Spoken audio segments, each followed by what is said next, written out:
బలిపల్లి మాట బంగారు మాట మీరు పాట పాడినారు కదా. భలే భలే మాట బంగారు మాట हे गाणं आपण गायले आहोत.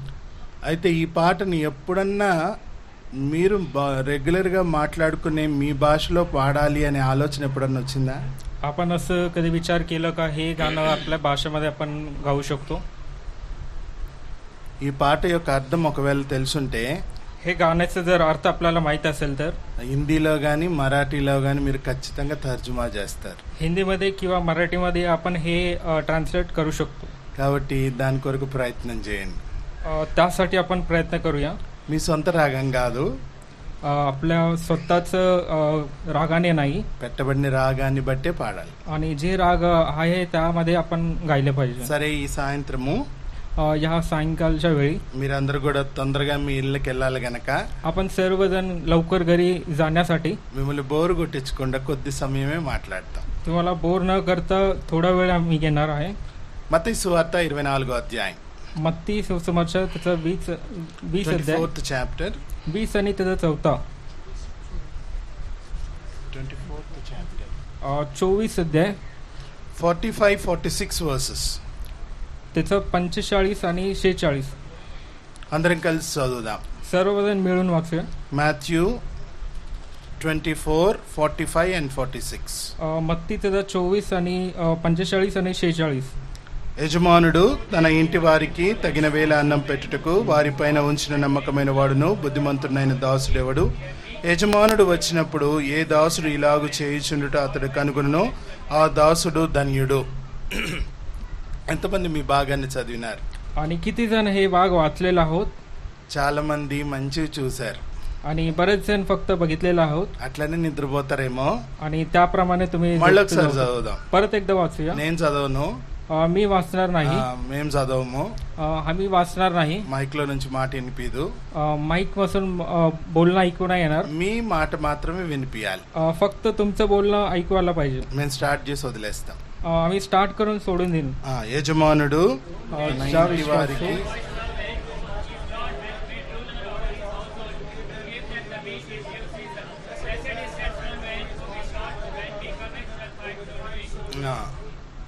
అందరి గొంతు నొక్కోళ్ళు డామినేట్ చేయాలనుకున్నారు. सर्वजण डाउनलोड करण्याचा विचार केले होते, కానీ బ్రదర్స్ డామినేట్ చేశారు కానీ సిస్టర్స్ డామినేట్ చేయలేకపోయినారు. ब्रदर्स डॉमिनेट केलेलं आहे, सिस्टर्सने केलेलं नाही. కాబట్టి మనం ఎప్పుడు కూడా దేవుని సన్నిధిలో ఉన్నప్పుడు అయ్యో అన్నట్టు కూర్చోకూడదు. आणि प्रभूच्या सान्निध्यामध्ये आपण बोर असू नाही. అంతేకాకుండా యవనస్తులు మరి చురుగ్గా ఉండాలి. आणि जे तरुण आहे एकदम चांगले असले पाहिजे. కాబట్టి त्यासाठी గుర్తు పెట్టుకోనండి, ఎప్పుడైనా కానీ యవనస్తులు చురుగ్గా ఉండడం అలవాటు చేసుకోవాలి. आणि जे जवान आहे, जे तरुण आहे एकदम तंदुरुस्त असले पाहिजे. చదవడంలో కూడా చురుగ్గా ఉండాలి. आणि वाचण्यामध्ये पण चांगलं असलं पाहिजे. ఇక్కడ మనం చదివిన భాగంలో మనం ధ్యానించక మునుపు చిన్న ప్రార్థన చేసుకుంటాం. वचन मध्ये जाण्याच्या पूर्वी आपण प्रार्थना करूया. ప్రేమ కలిగిన మా తండ్రి, జీవాధిపతిమైన దేవా, నిన్న నేడు నిరంతరము ఏకరీతిన మహా గొప్ప రాజా, చదవబడిన లేఖనాల ద్వారా మాతో మాట్లాడండి. మా హృదయాలు సిద్ధపరచండి, విధేయులు మౌటకు సహాయం చేయండి. నీ వాక్యం ద్వారా మాతో మాట్లాడండి. ట్రాన్స్లేషన్లో కూడా మీ సన్నిధి తోడుగా ఉంచండి. దేవా, మా సమయాన్ని మేము సద్వినియోగపరచుకోవడానికి కృప చూపించమని ముందున్న సమయాన్ని మీ హస్తగతం చేస్తూ యేసు ప్రభువారి నామములో ప్రార్థించి వేడుకుంటున్నాం మా తండ్రి, ఆమేన్. పదే పదే నేను వచ్చినప్పుడు ఈ వాక్యాన్ని జ్ఞాపకం చేస్తూ వచ్చినాను. जेव्हा कधी मी इथे येतो, मी हे वचन तुम्हाला स्मरण करत असतो. ఈ మాట దేని గురించి చెప్పబడుతుందో ఎవరన్నా గుర్తుందా? చెప్పినట్లు हे जे बोलणं आहे कुणाबद्दल सांगितलेलं आहे, कोणी सांगू शकतं का? ఎవరికన్నా గుర్తుందా? कुणाला आठवण आहे का? ఈ చదివిన 45, 45, 46 వర్సెస్ లో ఎవరి గురించి చెప్పబడింది? आणि 45 आणि 46 वचन कुणाबद्दल सांगितलेलं आहे? ఎవరన్నా కొద్దిగా చెప్పగలుగుతారా? कोणी थोडक्यात सांगू शकतं का? పోనీ దాని గురించి చదివినట్లు ఎవరికన్నా గుర్తుందా? आणि हे वाचलेलं कुणाला आठवण आहे का? ఎంతమంది గుర్తుంది? किती जण हे आठवण आहे? సరే, అందరూ మర్చిపోయారు. सर्वजण विसरले आहे. దేవుడు మాకు ఇచ్చిన గొప్ప వరం అన్నది. परमेश्वरने आपल्याला एक चांगला वर दिलेला आहे. ఏంటి? हे काय आहे? మర్చిపోయేది. विसर येण्याचे. సరే, ఇక్కడ మనం చదివిన భాగంలో आपण जे वचन वाचलेलं आहोत, ఇక్కడ రెండు విషయాలు మాట్లాడుతున్నాడు. येथे दोन विषय दिलेला आहे. ఒకటి యజమానుడు, एक दास, తర్వాత మాస్టర్. एक बुद्धिमान दास తర్వాత దాసుడు आणि दुसरा धनी. Master and servant. एक दास आणि त्याचं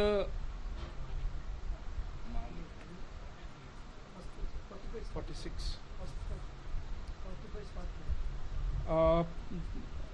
ज्या विश्वासू व बुद्धिमान दासाला धन्याने आपल्या परिवाराला यथाकाळी खाण्यास देण्यासाठी त्यांच्यावर नेमले आहे असं दास कोण. ఇక్కడ మనం చదివినప్పుడు యజమానుడి గురించి చెప్పబడింది. येथे बुद्धिमान दासाबद्दल सांगितलेलं आहे. తర్వాత రెండోది దాసుడు గురించి చెప్పబడతా ఉంది. आणि दुसरं जे आहे नेम जे दास आहे त्याच्याबद्दल सांगितलेलं आहे.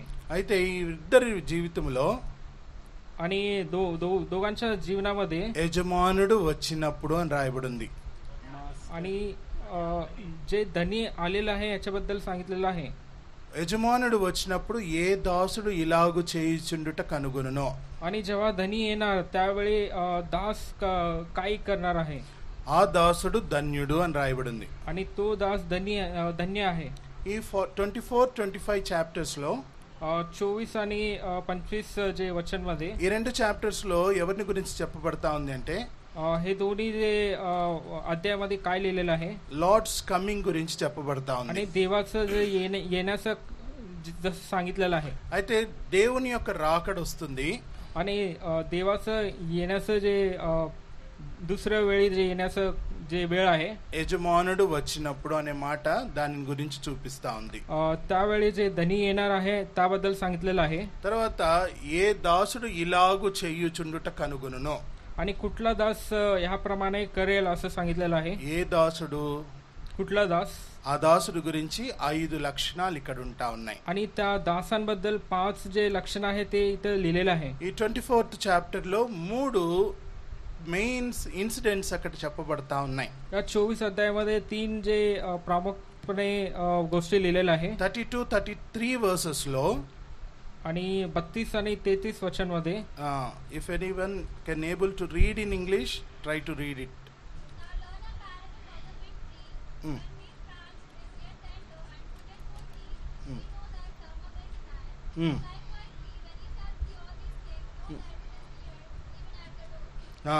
It is near even at the door.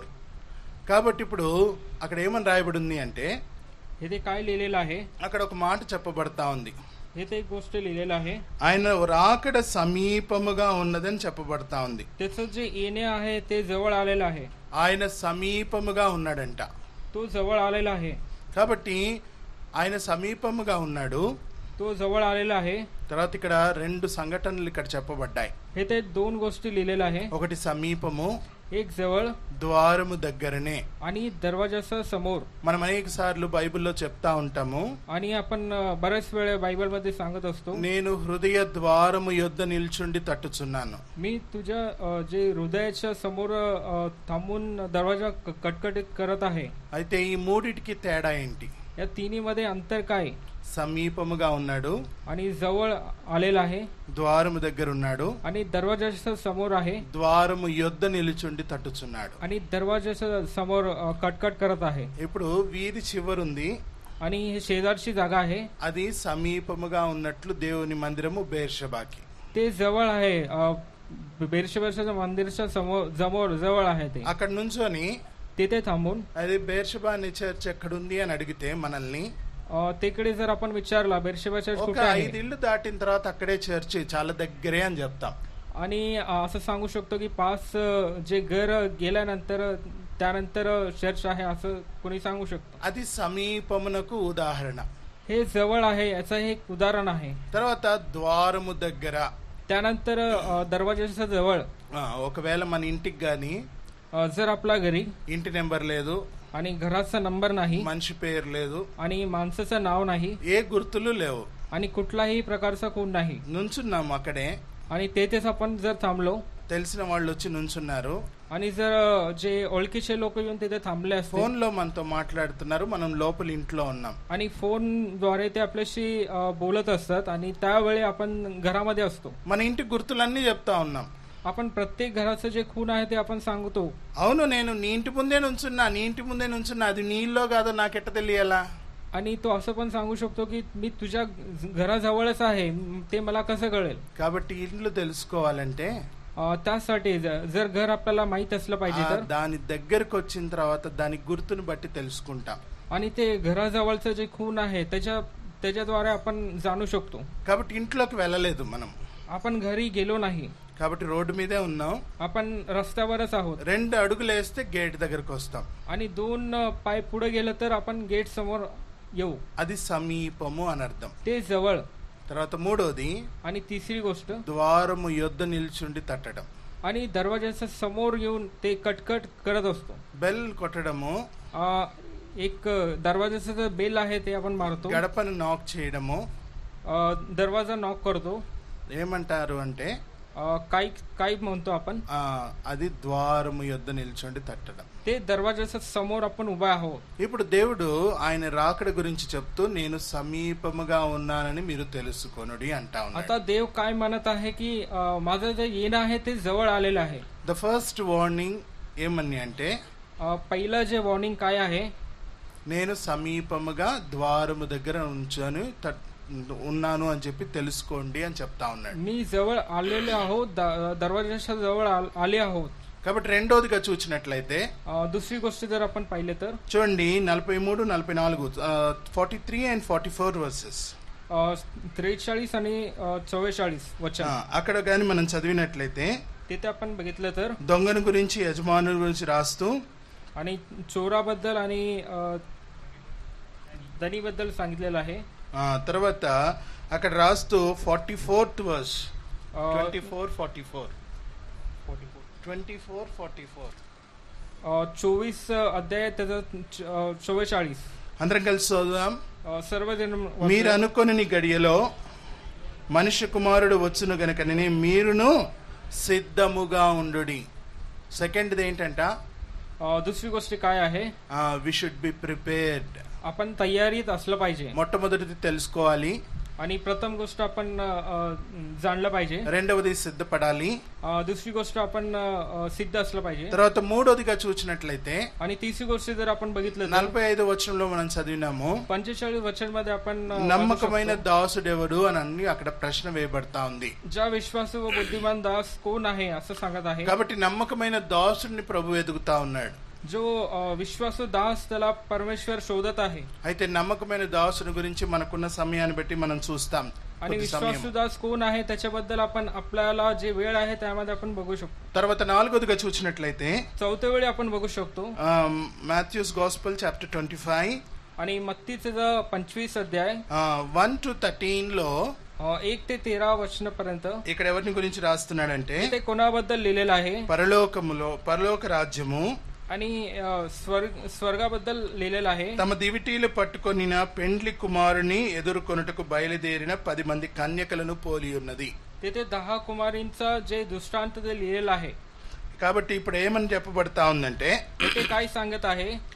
పరలోక రాజ్యములో ఎదుర్కోవడానికి ఎవరున్నారంటండి?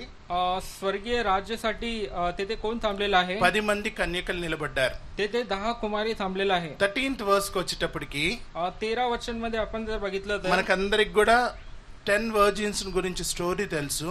आपण 10 जे कुमारी आहे त्यांच्याबद्दल आपण बघू शकतो. 10 కన్యకల గురించి బాగా తెలుసు. 10 कुमारी यांच्याबद्दल आपल्याला ही कथा माहिती आहे. అయితే ఇక్కడ చూడండి 13వ వచనంలోకి వచ్చేసరికి 13 वचन मध्ये जर आपण आलो तर విడిచిపెట్టబడిన ఆ 5 బుద్ధి లేని కన్యకలు మాట్లాడుతున్నప్పుడు ప్రభువు వారు అంటున్న మాట, जेव्हा हे 5 कन्या जे सोडले गेले त्यांच्याबद्दल लिहिलेलं आहे. ఆ దినమైనను గడియైనను మీకు తెలియదు గనుక మెలకువగా ఉండుడి. म्हणून तुम्ही जागृत राहा, कारण कोणत्या दिवशी किंवा कोणत्या घटनेस मनुष्याचा पुत्र येईल हे तुम्हाला ठाऊक नाही. నాలుగోదిగా आणि चौथा गोष्ट ప్రభు చెప్తా ఉన్నాడు ఏంటి అంటే परमेश्वर काय सांगत आहे? నువ్వు మెలకువగా ఉండాలి. तू जागृत राहा. అక్కడ దివిటీలు పట్టుకొని ఉన్నారు. तेथे जे दिवे ते देऊन थांबलेले होते, కానీ వాళ్ళ దగ్గర ఏం లేదు. पण त्यांच्याकडे काय नव्हतं. వాళ్ళ దగ్గర నూనె లేదు.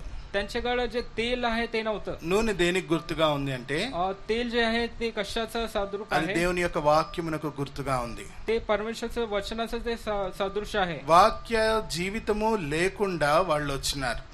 परमेश्वरचं जो वचन नाही आणि बिना वचनाने ते आलेले आहे. అందరు బట్టే వాళ్ళ జీవితాల్లో వాళ్ళు సిద్ధపడి రాలేదు. त्यासाठी ते सिद्ध न होता ते आलेले आहे. పెండ్లి కుమారుణ్ణి ఎదుర్కోవాలి అని చెప్పి పిలువబడినప్పుడు ఏం చేయాల్సిందండి? जर कुमारी येतात ते कशा प्रकारे आले पाहिजे? వాళ్ళు సిద్ధపడి రావాలి. ते तयारीने आले पाहिजे. ఒక ఫంక్షన్ కి ఒక పెళ్లికి మనం పిలుస్తే जर एका लग्नामध्ये आपल्याला निमंत्रण दिले तर ఎన్ని మ్యాచింగ్స్ చూసుకుంటాం आणि किती आपण वेगवेगळे जे मॅचिंग आपण करतो. బాయ్స్ అయితే मुलं असले तर ప్యాంట్ షర్ట్ మ్యాచింగ్ అవసరము, पॅन्ट आणि शर्ट ते मॅचिंग असतं, దానికి తగ్గ బెల్ట్ అవసరము, त्याप्रमाणे बेल्ट असतं. అంతేకాకుండా షర్ట్ కి వీలైతే సాక్స్ కి మ్యాచింగ్ అవసరము, आणि शर्ट आणि त्यांचे जे सॉक्स आहे ते पण मॅचिंग असतं. తర్వాత షూ కి ప్యాంట్ కి మ్యాచింగ్ అవసరం. आणि जे शूज आहेत आणि पॅन्ट सोबत ते मॅचिंग असतं. వీలైతే आणि सोबत మనం భక్తి గల వాళ్ళం అయితే जर आपण भक्ती असलं तर మొన్న 26th కొంతమందిని చూశారు आणि 26 जानेवारी मध्ये काही जणांना बघितलं బ్రోచర్స్ పెట్టుకున్నారు. इथे एक झेंडा लावलेला होते. అలాగే त्याप्रमाणे ఫంక్షన్ కి వెళ్ళేటప్పుడు కూడా फंक्शनला जाण्याच्या वेळी पण అవి కూడా పెట్టుకొని వెళ్తారు. त्याप्रमाणे ते लावून जातात. ఇక సిస్టర్స్ దగ్గరకు వచ్చేటప్పటికి చెప్పాల్సిన పని లేదు. आणि सिस्टर्स कडे सांगण्याची गरज नाही, అది మీకే తెలుసు. ते तुम्हाला माहित आहे. ఒక సిద్ధపాటు కలిగి ఒక ఫంక్షన్ కి వెళ్ళాలి అని అనుకుంటే एका तयारीने जर आपण एका फंक्शनला जातो तर ఎంత ప్రిపేర్డ్ మైండ్ తోటి వెళ్తాం. आणि किती आपण तयारीने आपण जातो. కానీ ఇక్కడ పిలువబడిన ఈ 10 మంది కన్యకలు इथे जे 10 कुमारींना जे बोलवलं आहे ఒకటే ఒక రీజన్ తో వాళ్ళు పిలువబడ్డారు. फक्त एका गोष्टीसाठी त्यांना बोलवले होते. పరలోక రాజ్యంలో ఉన్న పెండ్లి కుమారుణ్ణి ఎదుర్కోవడానికి వాళ్ళు పిలువబడ్డారు. जे स्वर्गीय राज्यासाठी त्यांना बोलवले होते, కానీ వాళ్ళు సిద్ధపడి రాలేదు. पण ते तयारीने नाही आले. అందుకనే ప్రభు అన్నాడు, त्यासाठी परमेश्वर మీరెవరో నాకు తెలియదు, तुम्ही कोण आहे हे आम्हाला माहित नाही. అటువంటి దినము అటువంటి గడియ రాకముందే మనం ఏం కలిగి ఉండాలట? परमेश्वर काय म्हणत आहे? మనము మెలకువగా ఉండాలి. ते जे काही दिवस आहे किंवा ते घडी आहे ते कधी येणार ते आपल्याला माहित नाही, म्हणून जागृत राहा असं सांगत आहे. జాగ్రత్తగా ఉండాలి. जागृत राहा. కాబట్టి నాలుగోదిగా మనం చూసినట్లయితే चौथ्या गोष्टी आपण बघितलं तर మెలకువగా ఉండాలి అని చెప్పబడతా ఉంది. जागृत राहा असं सांगत आहे. కాబట్టి ఐదోదిగా చూసినట్లయితే आणि पाचवी गोष्ट आपण बघितलं तर 14వ వచనం నుండి 4th वचन मध्ये 28వ వచనం వరకు చూసినప్పుడు 28 वचन पर्यंत आपण बघितलं तर అక్కడ 5, 2, 1 తలాంతు కలిగిన వారిని గురించి చూస్తున్నాం. 5 आणि 2 असं जे 5, 2, 1 टॅलेंट्स 5, 2 असे टॅलेंट आहे असं आपण बघू शकतो. ఆ ముగ్గురులో त्या तिघांमध्ये 5 కలిగిన వాడు 10 చేసినాడు, आणि ज्याला 5 होता त्यांनी 10 केलेला आहे. తర్వాత 2 కలిగిన వాడు 4 చేసినాడు, ज्याला 2 होता त्यांनी 4 केलेला आहे. 1 కలిగిన వాడు భూమిలో పాతి పెట్టినాడు. आणि ज्याला 1 दिलेला आहे त्यांनी जमिनीमध्ये गाडलेला आहे. ఇప్పుడు పాతి పెట్టబడినవాడు తను దేవుని యొక్క శిక్షకు పాత్రుడైనాడు.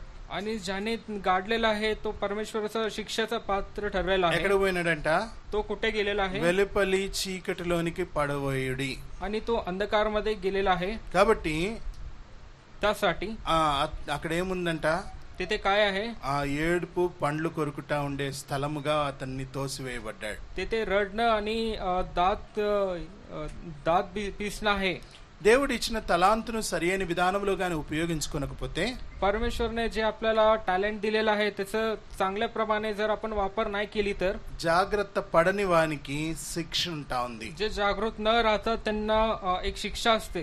ఐదవదిగా మనం చూసినట్లయితే 5वी गोष्ट आपण बघितलं तर జాగ్రత్త పడవలసిన అవసరం ఉంది. आणि जागृतपणे आपण राहिले पाहिजे. కాబట్టి ఈ 5 విషయాలు हे 5 गोष्टी దేని గురించి జ్ఞాపకం చేస్తా ఉన్నాయంటే, कशासाठी आपल्याला स्मरण करत आहे? యజమానుడు వచ్చినప్పుడు आपलं दास आल्यानंतर ఏ దాసుడు ఇలాగు చేయుచుండుట కనుగొనునో, कुठला दास काय केले पाहिजे తెలిసి జీవించుకోవడము, ते आपण जाणून राहिले पाहिजे. తర్వాత సిద్ధపడి ఉండడము, त्यानंतर आपण सिद्ध असलं पाहिजे నమ్మకముగా ఉండడము, आणि विश्वासाने असले पाहिजे మెలకుగా ఉండడము, आणि जागृतीने असले पाहिजे జాగ్రత్త కలిగి ఉండడం అనేవి ఒక దాసుడు కలిగి ఉండవలసిన వాడుగా ఉంటా ఉన్నాడు. आणि जागृतीने आपण एक दासाप्रमाणे राहिले पाहिजे. కాబట్టి ఒకవేళ గాని మనము నమ్మకమైన వారముగా లేకపోతే जर आपण विश्वासू नसलं तर ప్రభు ఏమని చెప్తా ఉన్నాడు? प्रभू काय सांगत आहे? మత్తయి సువార్త मत्ती सुसमाचार 5th chapter 5वा अध्याय 3rd verse, आणि 3रा वचन. Matthew 5:3. मत्ती 5 आणि त्याचं 3. తీసిన వారు చదవండి. Blessed are the poor in spirit. తర్వాత ఏమంటున్నాడు? There is kingdom of heaven. ఎవరికి? Blessed are the poor. ఏం చేయాలంట? इथे काय केले पाहिजे? ఆత్మ విషయమై దీనులైన వారు ధన్యులు, పరలోక రాజ్యము వారిది. जे आत्म्याने दीन ते धन्य, कारण स्वर्गाचे राज्य त्यांचे आहे. ఏమవసరం అంట? येथे काय गरज आहे? ఆత్మలో దీనత్వం అవసరం. आत्म्यामध्ये दीन असलं पाहिजे. ఆత్మలో దీనత్వం ఎట్లా వస్తుంది? आत्म्याने दीन कसं असलं पाहिजे? మనం ఇందా చెప్పుకుంటూ వచ్చినాం, బుద్ధి లేని కన్యకల దగ్గర ఏం లేదండి. आपण थोड्या वेळे आधी बघितलं होतं ते जे 5 कन्या आहेत त्यांच्याकडे काय नव्हतं? వాక్యము లేదు. त्यांच्याकडे वचन नव्हतं. వాక్యమును ప్రాక్టీస్ చేయలేదు. जे वचनाचं त्यांनी जे मनाने ते केलं नाही, వాక్యములో నడుచుకోలేదు, आणि वचनामध्ये ते चालले नाही, వాక్యాన్ని వాళ్ళు ఎరిగి జీవించలేదు, आणि वचनाप्रमाणे ते चालले नाही. అందుకనే దేవుని యొక్క వాక్యం ఏమని చెప్తా ఉందంటే, परमेश्वरचं वचन काय सांगत आहे? 119వ కీర్తన 105వ వచనంలో, 119 आणि त्याचं నీ 105 वचन मध्ये, నీ వాక్యము నా పాదములకు దీపము, అది నా త్రోవకు వెలుగై ఉన్నది. तुझं जे वचन आहे ते माझ्या पायासाठी एक दीप आहे असं सांगत आहे. కాబట్టి అది మన త్రోవకు ఏమైందంట? మన వేకి ఏమైంది? మన వేకి అది ఏమై ఉంది? आपल्या वाटेसाठी काय आहे? అది వెలుగుగా ఉంది. एक ज्योती आहे. వాక్యము మనల్ని ఏం చేస్తుందండి? आपलं जे वचन आहे काय सांगतो? आपल्याला వెలుగిస్తుంది, आपल्याला प्रकाश देतो. అందుకనే యోహాను 1:1లో त्यासाठी योहान 1:1 मध्ये ఏమని రాయబడతా ఉంది? काय सांगितलेलं आहे? చదవండి. In the beginning was the word and the word was with God. కాబట్టి దేవుని యొక్క వాక్యము ఎక్కడుందంట? परमेश्वरचं वचन कुठे आहे? తర్వాత 5th verse కి వచ్చేటప్పటికి ఏమనుంది? 5वा वचन मध्ये आल्यानंतर काय आहे?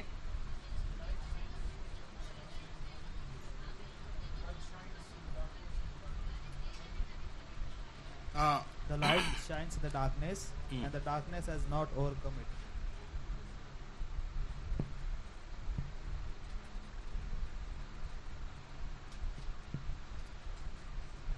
ఎనిమిదవ వచనం, 8th verse. 8वा वचन. He was not the light. He was not the light, but came to bear witness about the light. 9th verse. నిజమైన వెలుగు ఉండెను, అది లోకములోనికి వచ్చుచు ప్రతి మనుషుని వెలిగించుచున్నది. ఏం చేస్తుందంట? ప్రతి మనిషిని వెలిగిస్తా ఉంది. प्रत्येक जे मनुष्यामध्ये प्रकाश आणत आहे. కాబట్టి ఆ వాక్యం ఏం చేస్తుంది? వెలిగించబడిన తర్వాత हे जे वचन आहे काय करत आहे? 14వ వచనానికి వచ్చేసరికి 14th verse. आणि 14 वचन मध्ये, ఆ వాక్యము శరీరధారి అయి కృపా సత్య సంపూర్ణుడిగా మన మధ్య నివసించెను, తండ్రి వలన కలిగిన అద్వితీయ కుమారుని మహిమ వలె మనము ఆయన మహిమను కనుగొంటిమి. शब्ददेही झाला व त्याने आमच्यामध्ये वस्ती केली, आणि आम्ही त्याचे गौरव पाहिले. तो पित्यापासून आलेला एकुलता एकाचे गौरव असावे, असा अनुग्रह व सत्य यांनी परिपूर्ण होता. ఆ వాక్యము శరీరధారి అయి కృపా సత్య సంపూర్ణుడిగా మన మధ్యలో నివసించడానికి వచ్చినాడు. शब्द देही झाला आणि त्याने आमच्यामध्ये वस्ती केली. ఎప్పుడైతే ఆ వాక్యాన్ని మనం కనుగొంటామో, जेव्हा हे वचन आपण ग्रहण केली तर దేవుని యొక్క మహిమను మనం చూడగలుగుతాం. परमेश्वरची जी महिमा आहे ते आपण बघू शकतो. కాబట్టి వాక్యం గాని మనం చదవకపోతే, जर आपण वचन वाचलो नाही, వాక్యాన్ని గాని మనం ధ్యానించకపోతే, जर वचन आपण मनन केली नाही, ఆయన యొక్క గొప్ప కార్యాలేంటో మన జీవితంలో చేయబోయేవి చేయనై ఉంటున్నవి అన్ని కూడా ప్రభు ఆయన ఎంత మాత్రం కూడా చెప్పలేడు. त्याचे महान कार्य काय आहे किंवा काय करणार आहे याची आपल्याला कल्पना नाही. అందుకనే మనము వాక్యమును తెలుసుకున్న వారముగా మన జీవితాన్ని పెట్టుకోవాలా.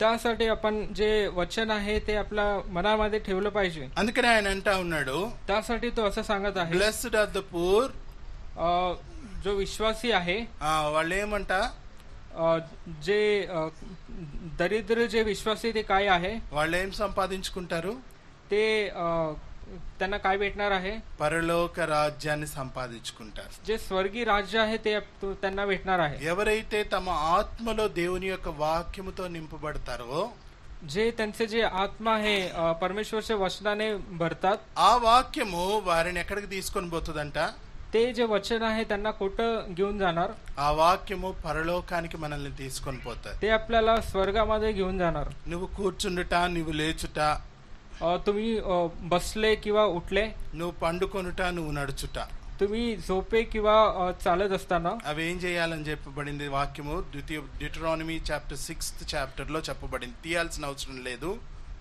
अनुवाद मध्ये काय सांगितलेलं आहे అక్కడ చెప్పబడింది. ते सांगितलेलं आहे. నువ్వు కూర్చుండుట, లేచుట, పండుకొనుట, నిల్చుట వాటిని నీ కళ్ళకు బాసికముల వలె ఉండాలని రాయబడింది. तुम्ही झोपता, उठता, चालत असता प्रत्येक वेळी आपण परमेश्वराच्या वचनामध्ये चाललं पाहिजे. నిన్న మొన్నటి దినాన్న అదేంటి ఇద్దరి మీద కాంపిటీషన్ పెట్టినారు. परवाच्या दिवशी आपण दोघांमध्ये कॉम्पिटिशन ठेवला होता. मेमरी वर्सेस कॉम्पिटिशन, जे मेमरी वर्ड्सचं कॉम्पिटिशन ठेवलं होतं. 10 మెమరీ వర్సెస్ మీరు చెప్పండి అని చెప్పినారట. 10 मेमरी वर्ड्स सांगा असं सांगितलं होतं. 10 వరకే నేర్చుకొని వచ్చినాడు. फक्त 10 तो शिकून आला होता. కాబట్టి 11th రాలే. आणि 11वा त्याला आलेला नाही. అంటే వాళ్ళని ఎగతాళి చేయడానికి కాదు, त्याची चेष्टा करण्यासाठी नाही. వారికంటూ ఒక రిస్ట్రిక్షన్ పెట్టబడింది గనక त्यांना एक अट त्यांना ठेवली होती. ఆ రిస్ట్రిక్షన్ ని వాళ్ళు ఫాలో అయినారు. ते जे अट आहे ते त्यांनी नियमचं पालन त्यांनी केलेलं आहे. ఒకవేళ మీరు ఎన్నన్నా చదువుకొని రండి అని ఉంటే, जर त्याला असं सांगितलं असतं की किती पण तू पाठांतर करून ये, ఒట్టి కాంపిటీషన్ లో మీరు ఎంతసేపన్నా చెప్పండి అని అంటే చెప్పుండేవారేమో. त्याला असं सांगू शकतो की किती पण तू वाचून ये, तसं तो जे पाठांतर करून आला असता. కాబట్టి ఆ రిస్ట్రిక్టెడ్ వాక్యం ఏదైతే ఉందో, जे वचन त्याला जेवढं सांगितलं होतं, వారి హృదయంలో ఏమవ్వాలి ఇప్పుడు, ते त्याच्या हृदयामध्ये काय झालं पाहिजे అని చెప్పడం కాదు, त्याप्रमाणे म्हटलं पाहिजे. It should be implemented in their hearts. ते हृदयामध्ये त्याचं कार्य झालं पाहिजे. నా హృదయంలో నీ వాక్యమును నేను దాచుకొని ఉన్నాను. फक्त वचन सांगण्यामध्ये नाही, त्याचं जे वचन आहे ते हृदयामध्ये कार्य झालं पाहिजे. ఎప్పుడైతే మన హృదయంలో వాక్యం దాచుకోబడుతుందో, जेव्हा आपण जे वचन आहे आपल्या हृदयामध्ये लपवतो, అప్పుడు మనము తప్పు చేస్తున్నప్పుడు కూడా, తప్పు చేయడానికి ప్రయత్నం వచ్చినప్పుడు కూడా, తప్పు అనే ఆలోచన వచ్చినప్పుడు కూడా, जेव्हा आपण कुठलाही चुकी करतो किंवा आपल्याला असं कल्पना तरी आली तर, వీటన్నిటిలో నుండి ఆ వాక్యం ఏం చేస్తుందంటే, या सर्वांमध्ये जे जे वचन आहे ते काय करतं, మన హృదయంలో ఆ వాక్యం ఉన్నది గనక ते जे वचन आहे आपल्या हृदयामध्ये आहे, అది మనల్ని నాక్ చేస్తా ఉంటది. ते आपल्याला दरवाजा कटकट करत आहे. You are doing a mistake, तू चुकी करत आहे, you are not suppose to do, तू हे नाही केलं ఇట్ पाहिजे, is wrong according to the God's word. हे परमेश्वरच्या वचनाद्वारे हे चुकीचं आहे, ఇది తప్పు తప్పు అని చెప్తా ఉంటది ఆ हे వాక్యం. चुकीचं आहे असं तो वारंवार सांगत असतो. అందుకని ఆ వాక్యాన్ని మనం ఏం చేయాలా, त्यासाठी जे वचन आहे त्याचं काय केलं पाहिजे, భద్రపరుచుకుంటే పరలోకానికి వెళ్తాం. त्याला आपण चांगलं ठेवलं पाहिजे. ఈ భద్రపరుచుకునే ఈ ఆత్మకి जर वचन ठेवलं तर आपण स्वर्गामध्ये जाऊ शकतो. ఏం అవసరమో, आणि ह्या आत्म्याला काय गरज आहे, మనకున్న కొద్ది సమయాన్ని బట్టి 2 ఆత్మల గురించి చదువుదాం. आपल्याला जे वेळ आहे त्याप्रमाणे फक्त 2 आत्मे आपण बघूया. 2 ఆత్మలు, फक्त 2 आत्मे, మనస్సులు లేకపోతే. आणि आपलं मन. కీర్తనలు, సామ్స్ स्तोत्र संहिता 51:17, 51 त्याचं 17, 51:17, 51 आणि त्याचं 17. the sacrifice విరిగి of, నలిగిన మనసే దేవునికి ఇష్టమైన బలులు. కాబట్టి దేవా విరిగి నలిగిన హృదయమును నాకు ఇవ్వు అని చెప్పి దేవుని వాక్యం సెలవిస్తా ఉంది. जे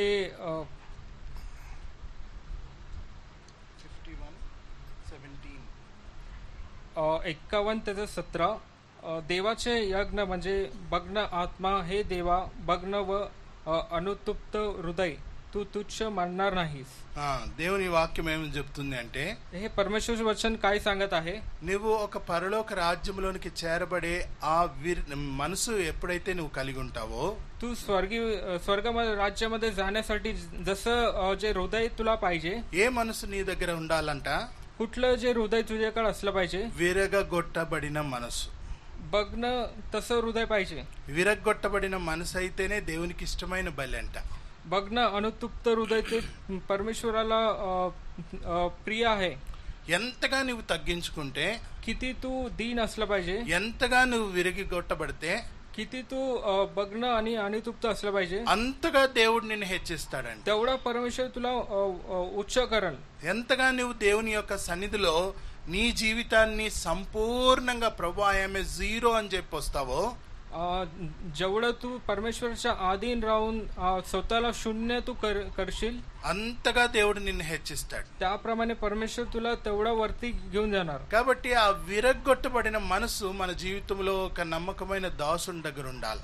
त्याप्रमाणे जे बघणं तृप्त अनुतृप्त जे हृदय आहे ते दासाप्रमाणे असलं पाहिजे. తర్వాత రెండోదిగా చూసినట్లయితే, आणि दुसरी गोष्ट आपण बघू शकतो, సామ్స్ 37 కీర్తనలు 37 అధ్యాయం, स्तोत्रसहित त्याचं 37 అధ్యాయం 37 वचन, 11వ వచనం, 37 अध्याय त्याचं 11th verse. 11 वचन. దీనులు భూమిని స్వతంత్రించుకొందురు, బహుక్షేమము కలిగి సుఖించెదరు. पण लीन जण पृथ्वीचे वतन पावतील, ते उदंड शांती सुखाचा उपभोग घेतील. ఏం సంపాదించుకుంటారట దీనులు? हे ते दीन लोक काय पावतील? భూమిని స్వతంత్రించుకొందురు. पृथ्वीचं ते पृथ्वी वतन पावतील. భూమిని స్వతంత్రించుకోవడం అంటే ఏంటి? पृथ्वीचे जे वतन पावतील याचा अर्थ काय?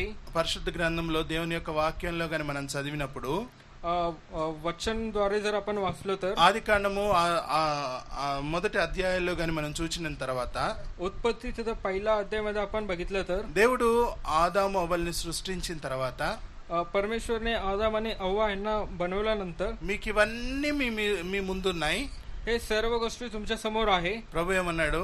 परमेश्वरने काय మీరు सांगितलं? ఫలించి, तुम्ही फलवंत व्हा, మీరు భూమిని నిండించి, तुम्ही पूर्ण भूमीमध्ये राहा, దానిని ఏలుడి. ते सर्व तुमच्या आधीन राहतील. కాబట్టి ఏలే అధికారం ఎవరికి ఇచ్చినాడు? आणि जे एली आहे त्याने अधिकार कुणाला दिलेला आहे? భూమి మీద ఏలే అధికారం మనకి ఇచ్చినాడు. आणि सत्ता करण्यासाठी अधिकार कुणाला दिलेला आहे? కాబట్టి ఏలే అధికారము మనుషుడికి దేవుడు ఇచ్చినాడు. आणि मनुष्याला परमेश्वरने ते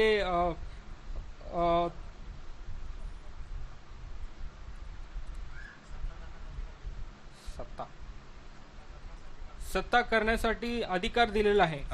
అధికారము మనం సంపాదించుకోవాలంటే, ते अधिकार आपल्याला जर पाहिजे असेल तर మన చేతిలోనే ఉంది. ते आपल्या हातामध्येच आहे. మీలో చాలా మంది ఆంధ్ర వాళ్లే కదా. आपण जास्त करून आंध्र प्रांतातून आले आहोत. అయితే మీలో కొద్దిగా గొప్ప పొలం గురించి తెలిసి ఉంటది కదా. काही जणांना शेतीबद्दल माहित आहे. ఒక ఎకరానికి एक एकर मध्ये ఎన్ని బస్తాలు బియ్యం వస్తాయి? किती जे पोत जे तांदूळ आहे ते येतं. మీరు ఎప్పుడు చూసి ఉండరేమో గానీ మీ వాళ్ళు పెద్దోళ్ళు మాట్లాడుకుంటుంటే చెప్పనన్న వినుంటారు కదా. तुम्ही बघितले नसतील, जर मोठ्यांनी बोलत असताना तुम्ही ऐकलं असतील. 40 వస్తాయంట. 40 అది ఎక్కడ వస్తాయి? ते कुठे येतं?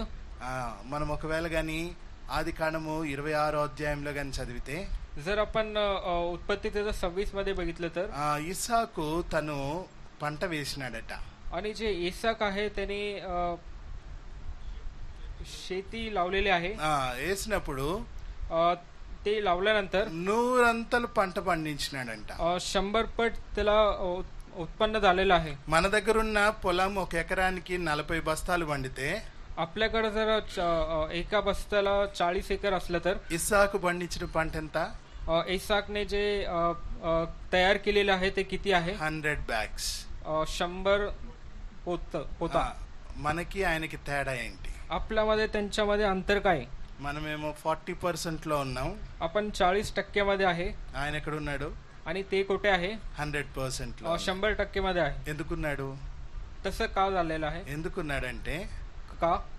దేవుని మాటకు విధేయత చూపించి 100 fold సంపాదించుకున్నాడు. परमेश्वरच्या आधीन ते राहून तसं त्यांचं फायदा झालेला आहे. మీరు అక్కడికి వెళ్ళి చదివితే అధ్యాయం అంతట్లో जर ते अध्याय पूर्ण तुम्ही वाचलं तर తను ప్రయాసపడిన ప్రతి చోట వచ్చి ఫిలిస్తీయులు తనను ఆక్రమించుకుంటూనే పోయినారు.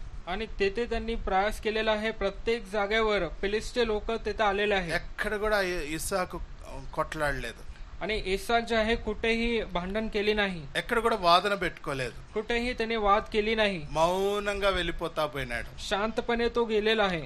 తన మౌనమే त्याचं जे शांतपण आहे ఏం చేసిందంటే काय केलेलं आहे? తను పంట వేసినప్పుడు जेव्हा त्यांनी पीक शेती लावलेलं आहे 100 fold వేయటానికి దేవుడు సహాయం చేశాడు. 100% उगवण्यासाठी तिथे फायदा झालेला आहे. కాబట్టి మన జీవితంలో त्यामुळे आपल्या మనం जीवनामध्ये కూడా ఎంతగా మనము వాక్యం చెప్పినట్లు आपल्या जीवनामध्ये किती आपण वचन सांगितलं तर దీనత్వం మనం కలిగి ఉంటే आपण जर दीन असलो तर భూమిని స్వతంత్రించుకోగలుగుతామంట. हे जग आपण जिंकू शकतो. కాబట్టి మనం స్వతంత్రించుకునే అధికారం ఎవరి చేతిలో పెట్టినాడు? हे जिंकण्यासाठी आपल्या कुणाच्या हातात परमेश्वरने दिलेलं आहे? మన చేతిలోనే పెట్టినాడు. आपल्या हातामध्ये दिलेलं आहे. మనం ఏం చేసినామంటే आपण काय केलेलं आहे? ఇట్లా సంపాదించుకోవాల్సింది పోయి असं न करता ఇట్లా తీసుకోవాల్సింది పోయి असं सिंपल वे मध्ये न घेता మన చేతిని ఇచ్చేసినాం. आपला हात आपण दिलेला आहे. ఎవరికి? कोणाला? భూమి या पृथ्वीला. నువ్వు నన్నేలు, पृथ्वी मला तू माझ्यावर राज कर. దేవుడు ఏమి ఇచ్చినాడంటే परमेश्वरने आपल्याला काय दिलं ఓ आहे? మనిషి, ఓ మానవుడా, हे मनुष्य నువ్వు तू భూమినేలు. तू या जगावर राज कर. కానీ మనం ఏం చేసినామంటే पण आपण काय केलं आहे? ఉల్టా తిరిగినాం. आपण याच्या व्यतिरिक्त केलेलं आहे. ఏం చేసినామంటే భూమికే మనల్ని అప్పగించుకున్నాం. आपण या जगामध्ये आपण स्वतःला राज्य करण्यासाठी दिलेलं आहे. అందుకనే त्यासाठी పుస్తకం తగిలితే మొక్కుతాం. आणि जर एखादं पुस्तक जे आहे जर आपलं पाय लागलं तर కాలు आपण తగిలితే మొక్కుతాం. पाय पडतो. మనిషిని తగిలితే మొక్కుతాం. एखाद्या व्यक्तीला जर पाय लागला तर आपण पाय पडतो. ఇవన్నీ ఎక్కడి నుంచి వచ్చినాయి? हे सर्व गोष्टी कुठून आलेलं आहे? భూమిలో నుంచే వచ్చినాయి. ह्या जगातून ह्या पृथ्वीतून आलेलं आहे. మరి భూమిలో నుంచే కదా మన గ్యాడ్గెట్స్ వచ్చినాయి. ह्या पृथ्वीतूनच जे नवीन गोष्टी जे आलेल्या आहे ఈ గ్యాడ్గెట్స్ ఏం చేస్తాం? हे सर्व गोष्टी काय करतो? దీనన్నా పక్కకు పెడతాం. हे आपण बायबल साईडला ठेवतो, దీని మాత్రం భద్రంగా జేబులో పెట్టుకుంటాం. पण मोबाईल जे आहे आपल्या सोबत असतं. ఇది ఎక్కడి నుంచి వచ్చింది? हे कुठून आलेलं आहे? ఎక్కడి నుంచి వచ్చింది? कुठून आलेलं आहे? భూమిలో నుంచే వచ్చింది. ह्या पृथ्वीतून आलेलं आहे. ఇప్పుడు భూమికి బానిస, మరి నీవు భూమి మీద బానిసగా ఉన్నావా? ह्या भूमीमध्ये आपण భూమి నీకు బానిసగా ఉందా? हे जे पृथ्वी आहे तुझ्यावर अवलंबून आहे का? నీవు భూమికి బానిసగా ఉన్నావా? किंवा तुम्ही भूमीवर अवलंबून आहे का? కాబట్టి మనం తీర్మానించుకోవాలి. आपण याची परीक्षा केली पाहिजे. ప్రభు మనకిచ్చిన అటువంటి గొప్ప ఆధిక్యతను परमेश्वरने जे आपल्याला जे टॅलेंट दिलेलं आहे పోగొట్టుకుంటే आपण जर जर ह्याला आपण हरवलं तर నువ్వు నమ్మకమైన దాసుడిగా నిలబడలేవు. तू एक चांगला दास नाही असणार.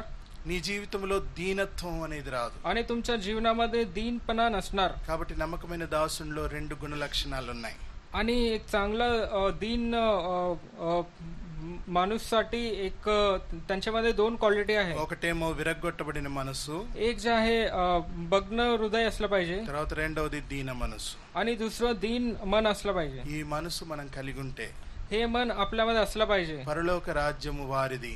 आणि जे स्वर्गीय राज्य त्यांचं आहे, ఆ రాజ్యంలోనికి నీవు నేను పోవాలి అంటే आणि त्या राज्यात आपण आणि मी जाण्यासाठी. ఆయన వస్తున్నప్పుడు ధన్యుడు ధన్యురాలని చెప్పగలిగే సామర్థ్యతలోనికి నీవు నేను రావాలి అంటే आणि तो आल्यानंतर तू धन्य आहे असं सांगण्यासाठी ఆయన యొక్క లక్షణాలు కలిగిన బిడ్డవుగా నమ్మకమైన దాసుడుగా దాసురాలుగా నువ్వు చేయబడాలి. आणि त्याच्या प्रमाणे जे लक्षण आहे त्याप्रमाणे आपल्यामध्ये असलं पाहिजे, तसं आपलं जीवन असलं पाहिजे. అదే ప్రభు కోరుతా ఉంటున్నాడు. हे परमेश्वरची इच्छा आहे. ఇంకా రానున్న దినాల్లో ఒకవేళ వస్తే దేవుని చిత్తమైతే आणि पुढे जर मी आलो तर ఇంకా ఎన్ని నమ్మకమైన దాసుల్లో ఉండవలసిన మనసులు మనం కలిగి ఉండాలో చూద్దాం. आणि एका चांगल्या व्यक्तीमध्ये काय काय चांगल्या गोष्टी असल्या पाहिजे याबद्दल आपण बघू. ఈ సాయంత్రకాల సమయంలో या संध्याकाळच्या वेळी ప్రభు నీతో మాట్లాడుతున్నాడు. परमेश्वर आपल्याशी बोलत आहे. నేను వస్తున్నాను, मी येत आहे, నా రాకడ సమీపముగా ఉంది, माझं येणे जवळ आहे. నువ్వు జాగ్రత్త పడ్డావా?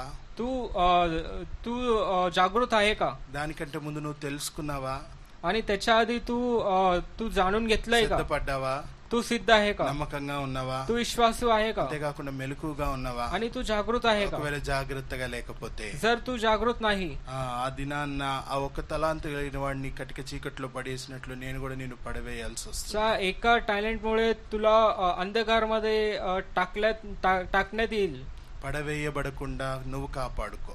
न टाकण्यासाठी तू तुझं रक्षण कर. దాని కొరకు ప్రయత్నం చేద్దాం. त्यासाठी आपण प्रयास करूया. ప్రభువుని అడుగుదాం. परमेश्वराला आपण मागूया, ప్రార్థన చేసుకుందాం. प्रार्थना करूया. ప్రేమ కలిగిన మా తండ్రి, జీవాధిపతిమైన దేవా, ఇంతవరకు మీ సన్నిధి తోడుగా ఉంచి యవనస్తుల కుడికిలో మీరు చేస్తూ వచ్చిన సహాయాన్ని బట్టి వందనాలు. నీ వాక్యం ద్వారా మాతో మాట్లాడుతూ వచ్చిన మీ ప్రేమకి వందనాలు చెల్లిస్తూ ఉంటున్నాం.